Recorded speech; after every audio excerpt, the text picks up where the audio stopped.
هشتم رمضان در آینه تاریخ.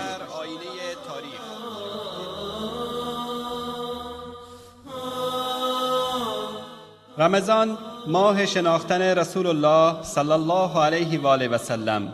رمضان ماه خاطرات تلخ و شیرین. رمضان از دیروز و امروز میگوید.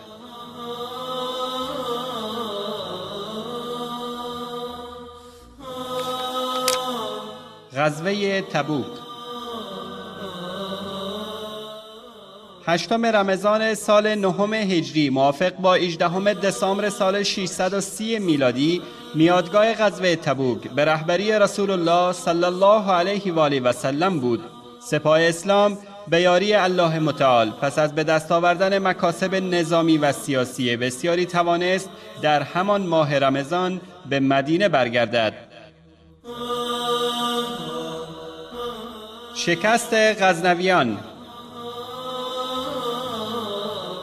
در هشتم رمضان سال 431 هجری قمری موافق با 23 مه سال 1040 میلادی طغرلبک پادشاه سلجوقیان لشکر غزنویان را در دندانگان شکست داد و بر خراسان چیره گشت و غزنویان را مجبور ساخت تا حکومت سلجوقیان را به عنوان نیرومندترین دولت منطقه بشناسند.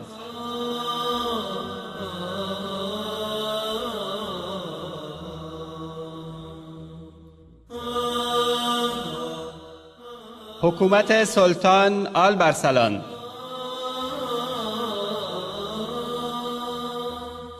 در هشتم رمضان سال 455 هجری قمری موافق با 4 سپتامبر 1060 میلادی سلطان سلجوقی آلبرسلان پس از مرگ عمویش سلطان طغرلبک بنیانگذار واقعی دولت سلجوقیان به کرسی نشست. آلبرسلان یکی از نامدارترین مردان تاریخ به شمار می آید و او به یاری حق پیروزی جاویدان مسلمانان بر رومیان در معرکه ملازگرد را رقم زد.